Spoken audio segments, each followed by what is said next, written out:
Bonjour à tous et à toutes, j'espère que vous allez bien. On se retrouve aujourd'hui pour une nouvelle vidéo de recommandation de science-fiction. Aujourd'hui on va parler du post-apo, du apo post-apo qui est vraiment un de mes sous-genres préférés. D'ailleurs j'ai déjà fait une vidéo sur le sujet, alors c'était au début de ma chaîne, donc du coup je sais pas si je serai toujours en accord avec du recul avec ce que j'ai dit à l'époque, mais les livres que j'ai présentés à ce moment-là je vais pas du coup les représenter parce que sinon la vidéo serait très longue et j'ai déjà beaucoup de choses à vous montrer. J'ai beaucoup de recommandations de livres que j'ai lus et j'ai aussi une énorme pile à lire de romans apo post-apo à lire. Donc je voudrais vous toucher de mots, mais pareil je vais essayer de pas être trop longue. Du coup pour une brève définition, les romans apo post-apo c'est des romans du coup qui présentent l'apocalypse ou l'après-apocalypse.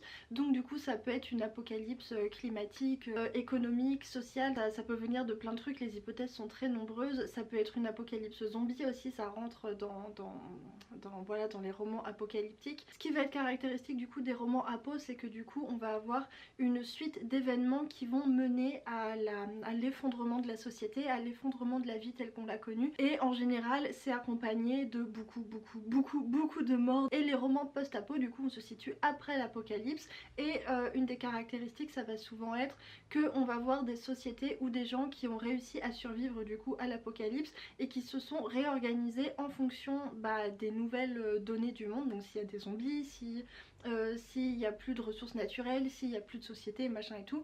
Bref, des gens qui se sont réorganisés ou qui survivent malgré les conditions extrêmement difficiles. Et on va avoir souvent mis en avant un petit côté survivaliste de gens, comment ils font pour se débrouiller. Alors j'adore les romans apo aussi, mais j'aime encore plus je crois les romans post-apo parce que je trouve qu'il y a quelque chose de vraiment fascinant à imaginer comment on ferait nous, comment ça se passerait si tout ce qu'on connaissait disparaissait, s'il n'y avait plus d'électricité, s'il n'y avait plus d'eau courante, s'il n'y avait plus de société, s'il n'y avait plus de supermarché, s'il y avait des zombies, si tout le monde mourait en fait, comment on ferait pour survivre, auprès de qui, quelles seraient les nouvelles lois, quels seraient les nouveaux codes moraux de nos sociétés. Est-ce qu'on arriverait à réinventer des sociétés ou alors est-ce que ce serait chacun pour soi dans son coin ayant peur de son voisin. Je trouve que c'est fascinant parce que ça pose plein de questions sur la nature de l'homme et sur la manière dont l'homme peut ou ne peut pas vivre en société.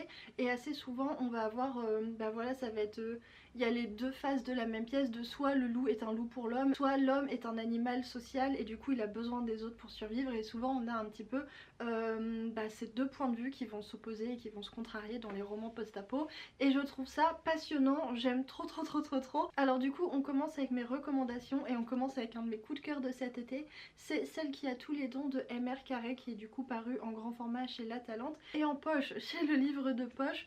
C'est un roman du coup post-apo où il y a eu une apocalypse zombie qui a ravagé la planète et qui fait qu'il n'y a que très peu de survivants. On va suivre une petite fille qui vit dans une prison et qui est très particulière. En fait on va découvrir assez tôt dans le roman que justement c'est une zombie. Elle est avec d'autres comme elle dans cette prison, école, centre de recherche. On va en fait essayer de les étudier pour trouver une solution à tout ça. C'est un roman qui m'a énormément touchée, qui est drôle mais vraiment qui est parfois super grinçant et parfois super touchant, mais qui a toujours une petite touche d'humour qui fait du bien, qui dédramatise des situations quand même pas toujours très drôles. Voilà, je vais pas trop vous en dire, mais celui-ci c'est vraiment un énorme coup de cœur, j'en ai déjà parlé, donc je vous mettrai le lien dans la barre d'infos. Alors un autre de mes coups de cœur de 2021, c'est du coup Un gars et son chien à la fin du monde de C.A. Fletcher. C'est paru chez J'ai lu dans la collection Nouveau Millénaire et mais j'ai tellement aimé ce roman. Dans ce roman il y a eu une apocalypse assez particulière parce que c'était une apocalypse absolument pas spectaculaire. Souvent les apocalypses, voilà, t'as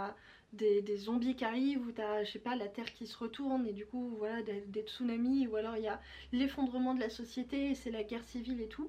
Là c'est pas ça du tout. En fait ce qui s'est passé dans ce roman c'est que les humains ont arrêté de pouvoir se reproduire, ils sont devenus tous infertiles à part un tout petit pourcentage de la population, ce qui fait qu'en fait forcément de génération en génération la terre s'est dépeuplée. Voilà, il y a juste plus personne, on s'est pas reproduit et tout le monde est mort. Donc il reste quelques grappes de personnes qui ont survécu et qui ont un gène qui leur permet de se reproduire. Et on va suivre du coup un personnage qui s'appelle Grit, qui vit au large des îles de je sais plus où, au large de l'Écosse avec sa famille. Ils vivent bah voilà en autonomie avec sa mère, son père, ses sœurs et tout, et ils ont des chiens et notamment Grit c'est vraiment très attaché à ses chiens, notamment parce que bah voilà ça fait pas énormément de compagnie, ça fait pas énormément de relations sociales quand les seuls humains que tu connais c'est les 4 personnes de ta famille. Voilà, il le dit lui-même à un moment je crois, voilà. Avec toutes les personnes qu'il a croisées dans sa vie, on pourrait pas faire une équipe de foot. Donc voilà, bref. Du coup tout ça pour dire que Grit c'est vraiment très attaché à ses chiens et un jour il y a un étranger qui va accoster sur leur île et qui va leur demander un service. Sauf qu'en fait il va repartir avec une des chiennes de Grit et Grit il va pas le supporter et il va partir à la poursuite de cet étranger pour récupérer sa chienne en compagnie de son autre chien et ça va l'amener beaucoup plus loin que ce qu'il n'a jamais été. Ça va l'amener à découvrir l'ancien monde, finalement à découvrir les grandes villes, à découvrir toute cette société, toute cette civilisation qui s'est effondrée et il va du coup se balader dans les ruines de la civilisation. Il va se retrouver devant des musées, il va se retrouver devant des livres, devant des photos, devant devant des souvenirs. C'est un livre voilà qui est vraiment très touchant, qui est très beau. Moi quand je l'ai lu je me suis vraiment sentie emportée dans une bulle en fait, dans une bulle de tellement unique parce que la voix de Grit elle est tellement familière et elle a quelque chose d'assez unique, ce qui fait que quand on lit le livre personnellement voilà j'ai été emportée. Il y a de l'action et du suspense qui se mettent en place à la fin, je peux pas vous dire qui, quand, comment, pourquoi,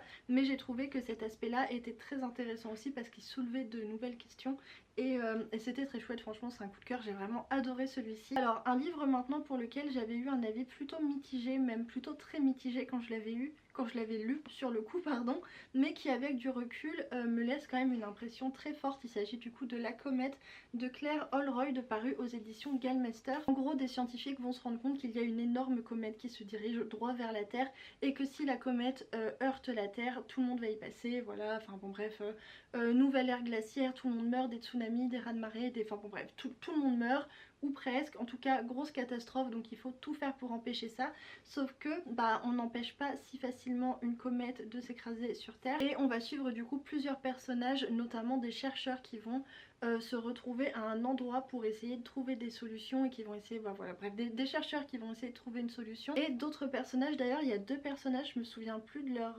utilité dans l'intrigue, est-ce que c'était juste des personnages pour faire un deuxième point de vue, je me souviens plus. Là encore je vous mettrai mon avis en barre d'infos, c'est un roman dont j'ai eu beaucoup de mal à m'accrocher aux personnages, notamment dans la première partie, vraiment j'accrochais pas aux personnages, j'ai trouvé imbuvable, je comprenais pas... Je les aimais pas, voilà, j'aimais pas les personnages, mais alors par contre dans la deuxième partie il se passe des trucs, ça devient tellement réaliste. En fait c'est un roman qui fait flipper par son réalisme parce qu'on se dit ah ouais, parce que c'est vrai que quand tu regardes des films catastrophes avec des comètes qui tombent et tout, t'as l'impression que tout le monde va s'unir voilà contre cette grande comment ça s'appelle, cette grande menace contre l'humanité, et en fait ce roman il est d'un réalisme vraiment très sombre, parfois un peu cynique, et du coup la deuxième partie m'a énormément marqué. Il y a vraiment des passages dont je me souviens qui étaient très forts et très... En fait la deuxième partie il y a la tension qui monte parce qu'en fait on s'approche du moment où il faut lancer l'engin, enfin le protocole pour éventuellement détruire la comète. Mais voilà, il y a ce compte à rebours en fait. En fait, il y a la comète qui approche et plus la comète approche et plus la tension monte, et j'ai trouvé que voilà, ça c'était bien fait. Mais comme je vous le disais, les personnages dans la première partie, moi ça l'a pas fait du tout. Et globalement, la première moitié, j'ai eu du mal. Mais dans l'ensemble, c'est une lecture qui m'a beaucoup marquée. Et voilà, là quand j'y pense, je me souviens vraiment que des bonnes choses, des choses que j'ai appréciées, des passages qui m'ont marqué, des moments forts. Donc voilà, ça aussi, je pense que ça peut plaire quand même à beaucoup de gens, donc je le recommande. Oh là là, oui, ce roman aussi, oh là là, ça c'était trop bien. Alors c'est un peu particulier, c'est vraiment un roman apocalyptique, mais alors particulier, vraiment assez unique je trouve. Enfin j'en ai pas lu, j'ai pas lu tous les romans apocalyptiques, donc du coup j'ai pas, voilà, j'ai pas la référence absolue, mais franchement c'était trop bien. Il s'agit donc de L'Âge des miracles de Karen Thompson Walker, qui est un roman dont j'ai déjà parlé et qui en fait est très particulier parce que c'est un roman apocalyptique, mais c'est aussi et surtout, en fait comment dire, alors je reviens au début. En fait ce qui va se passer c'est que la Terre va arrêter va ralentir en fait, elle va ralentir sur son axe, ce qui fait que ça va avoir plein de conséquences sur le climat, sur sur les marées, sur plein de choses. En fait ça va avoir plein de conséquences parce que ce qui va se passer c'est que ça va dérégler le jour et la nuit. Au lieu d'avoir des journées bien réglées qui font 24 heures, il y a des journées qui vont être de plus en plus longues. Et en fait à partir de ce seul élément, de cette seule modification qui est déjà énorme, on est d'accord, c'est quand même la Terre qui arrête de voilà, tourner sur elle-même, va y avoir tout un tas de conséquences absolument énormes. Et ce que j'avais adoré c'est que l'autrice développait vraiment plusieurs domaines de conséquences. Les conséquences scientifiques mais de sciences dures, donc le climat, la gravité terrestre, les maladies, les animaux, enfin tout un tas de trucs comme ça, les conséquences pour la société, et ça parle aussi des conséquences personnelles, des conséquences intimes que tous ces événements vont avoir dans la vie d'une famille, et notamment dans la vie de notre personnage principal qui s'appelle Julia, qui est une enfant. Et évidemment tout ça va bouleverser sa vie, et en même temps pas tant que ça, parce que justement ce qui est intéressant avec ce roman c'est que c'est une apocalypse, mais c'est une apocalypse là encore qui n'est pas spectaculaire finalement. C'est un roman où finalement tout le contexte de science-fiction, tout le contexte apocalyptique est en arrière-plan, mais en même temps nourrit toutes les intrigues familiales, les intrigues personnelles qui vont se dérouler, parce que c'est un roman qui avant tout va parler voilà de famille, de grandir, de voilà, c'est un drame familial en fait, dans un contexte apocalyptique, et c'est assez génial. Enfin, personnellement, j'avais beaucoup aimé. Un autre roman dont je vous ai pas mal parlé récemment, donc je vais aller très vite, je vais juste le mentionner, c'est Chroniques du pays des mers de Elisabeth von Arburg. Et celui-ci, c'est un roman post-apo où en fait il y a une maladie qui va décimer une très grande partie de la population, et notamment les hommes, ce qui fait qu'il n'y a que les femmes qui vont survivre. Elles vont fonder une société matriarcale. Et je vous laisse vous découvrir la suite. Alors, un autre roman dont je voulais vous parler, que j'ai lu il y a un petit moment, je me souviens pas de tous les points de l'intrigue, il est très connu donc je vais aller très vite. Il s'agit donc de Silo de Hugh Howey, qui est le premier tome d'une duologie, et je crois qu'en plus il y a un préquel, quelque chose comme ça. Moi j'ai lu que le premier tome personnellement, j'aimerais bien le relire pour pouvoir lire la suite. C'est un roman, c'est un thriller de science-fiction post-apo. En fait il y a eu une guerre nucléaire ou quelque chose comme ça. Alors je sais plus trop. En tout cas, l'air est devenu toxique, mais alors vraiment toxique. Et en fait on a enfermé les humains survivants, enfin on a sauvé les humains survivants dans d'immenses silos qui font plusieurs centaines d'étages je crois. 144 étages, et en fait voilà la vie s'est réorganisée pardon, à l'intérieur de ces silos où forcément il y a une hiérarchie sociale, et comme souvent les plus aisés sont en haut, les moins aisés sont en bas, et il y a des conflits sociaux. Et en fait il va y avoir un meurtre ou quelqu'un qui va mourir, je sais plus quoi, et ça va avoir des conséquences parce que notre personnage principal va devenir détective, et elle va se retrouver à enquêter, et en fait en enquêtant elle va découvrir des choses sur la réalité de leur société, la réalité du monde à l'extérieur et de ce qui s'est passé. Et je me souviens pas de toute l'intrigue, mais j'en garde un très bon souvenir de lecture. Donc voilà, je me souviens notamment de un ou deux passages où je m'étais dit ah ouais ça c'est super intéressant et tout, quand ça concerne la vitre et le fait qu'ils doivent effacer. Alors encore un roman que j'ai lu il y a très longtemps et dont je garde un excellent souvenir, il s'agit du très connu La Route de Cormac McCarthy, qui a obtenu le prix Pulitzer en 2007, ma foi je l'ignorais. Il y a un roman post-apo un petit peu, je pense que vous avez certainement entendu parler au moins du film. C'est très violent, c'est très brutal. Alors je sais plus c'est quoi l'apocalypse, je sais plus pourquoi il y a eu une apocalypse, mais en tout cas le monde est ravagé, et surtout les sociétés ont totalement éclaté. Les survivants se sont retrouvés par groupe et sont vraiment devenus des prédateurs les uns pour les autres, parce qu'il n'y a plus à manger, il n'y a plus de quoi chauffer, il n'y a plus de quoi vivre en fait, ce qui font que toutes les denrées sont devenues des objets de lutte entre les personnes. Et on va suivre un père et son fils qui essaient de survivre. Et franchement c'est pas de tout repos, c'est vraiment très violent, c'est vraiment très noir. Voilà, je peux pas dire autrement, c'est très violent, c'est très noir. Ne le lisez pas si vous êtes dans une période où vous perdez un petit peu foi en l'humanité, mais c'est aussi un roman qui est tellement fascinant par la noirceur en fait, l'énorme violence du monde, et en même temps il y a l'affection de ce père et de ce fils, et ce père qui est prêt à tout traverser pour essayer de sauver son fils. Donc voilà, il y a un équilibre entre ces deux aspects qui se fait, et j'en garde vraiment un excellent souvenir. Alors voilà du coup pour mes recommandations, et on va pouvoir passer à ma pile à lire. Il y a beaucoup de livres et je vois que la vidéo est déjà pas mal longue, donc je vais pas tous vous les présenter, et comme pour les autres vidéos je vous mettrai les autres ou ceux que j'ai pu repérer je vous mettrai pas les liens, mais voilà, je vous les listerai en barre d'infos. Et on va commencer, papapam. Alors celui-ci il est très connu, je ne l'ai toujours pas lu donc j'ai très envie de le découvrir. C'est donc Métro 2033 de Dimitri Glukovski. Ça fait un moment qu'il est dans ma pile à lire et j'ai vraiment très envie de le lire. L'occasion s'est présentée de multiples fois mais je sais pas pourquoi j'ai toujours choisi un autre livre. Mais voilà, il est dans ma palle. J'ai aussi L'Homme Feu du coup de Joe Hill qui m'a été prêté par ma maman. Alors ça c'est un post-apo un peu science fantasy si j'ai bien compris. Il y a une épidémie qui va du coup se diffuser, voilà, enfin c'est pas le mot que je cherchais mais ça marche aussi, qui va se diffuser du coup parmi la population du monde entier, qui fait que les gens vont prendre feu en fait, ils vont avoir des marques qui vont apparaître sur la peau et à un moment ils vont entrer en combustion spontanée, ce qui fait qu'ils vont mourir. Et forcément ça a engendré le chaos, il n'y a pas d'antidote, enfin bref ça devient la panique. Et en fait on va suivre une femme qui est du coup atteinte par cette maladie, donc elle sait qu'un jour ça va lui arriver, elle va prendre feu.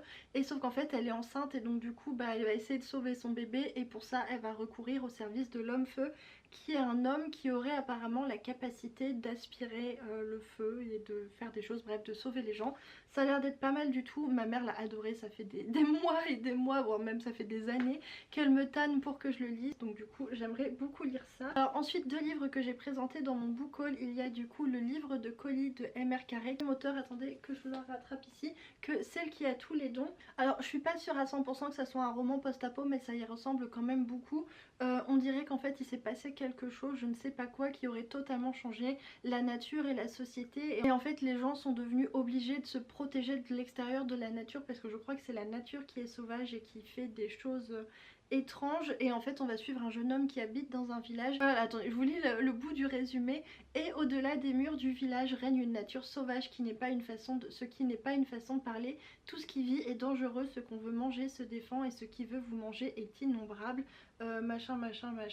Et en fait on va suivre un jeune homme qui va vouloir rentrer dans le groupe de protecteurs de son village. Sauf que évidemment j'imagine qu'il va lui arriver des bricoles au pauvre garçon et qu'il va se retrouver certainement à percer les secrets les mystères de son univers, enfin bref, tout ça.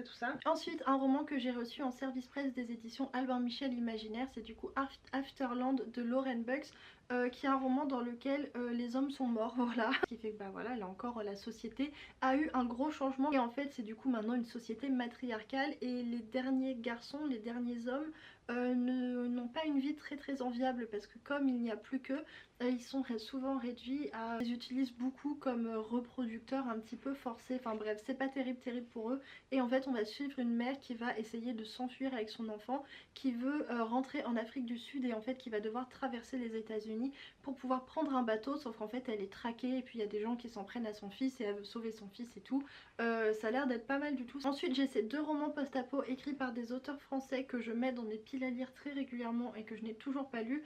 Là on a Exode de Jean-Marc Ligny. Jean-Marc Ligny, c'est un auteur français et il fait beaucoup de post-apo, donc si ça vous intéresse je vous invite à aller regarder un petit peu ce que fait cet auteur. On est assez souvent, si j'ai bien compris, sur des apocalypses de type climatique avec voilà des ressources naturelles qui s'épuisent, ce genre de choses. Et j'ai aussi Amamnes de Lady Star qui est du coup un roman post-apo où il va y avoir un attentat qui va décimer les 3/4 de la population mondiale. Mais si je comprends bien le résumé, c'est une intrigue qui va être plutôt orientée autour des technologies et ma foi ça m'a l'air pas mal du tout aussi. C'est assez intriguant, en tout cas le résumé m'intrigue pas mal, donc j'ai très hâte de découvrir. De toute façon je vous dis ça à chaque fois et je crois que je vais m'arrêter là pour la vidéo. Les romans que j'ai pas eu le temps ou que j'ai pas pensé à vous recommander, je les mettrai en barre d'infos. Du coup voilà, si vous voulez plus d'informations, plus de recommandations, il y en a dans la barre d'infos. Et là encore comme les précédentes fois, n'hésitez pas... Oula j'ai plus de batterie, je me dépêche. Si vous avez des recommandations à faire de post-apo, de romans apo post-apo, n'hésitez pas à les faire en commentaire. Et voilà, sur ce je vous souhaite de bonnes lectures, merci d'avoir regardé cette vidéo, j'espère que ça vous a plu. Je vous souhaite de bonnes lectures, une bonne semaine et je vous dis à bientôt pour une nouvelle vidéo.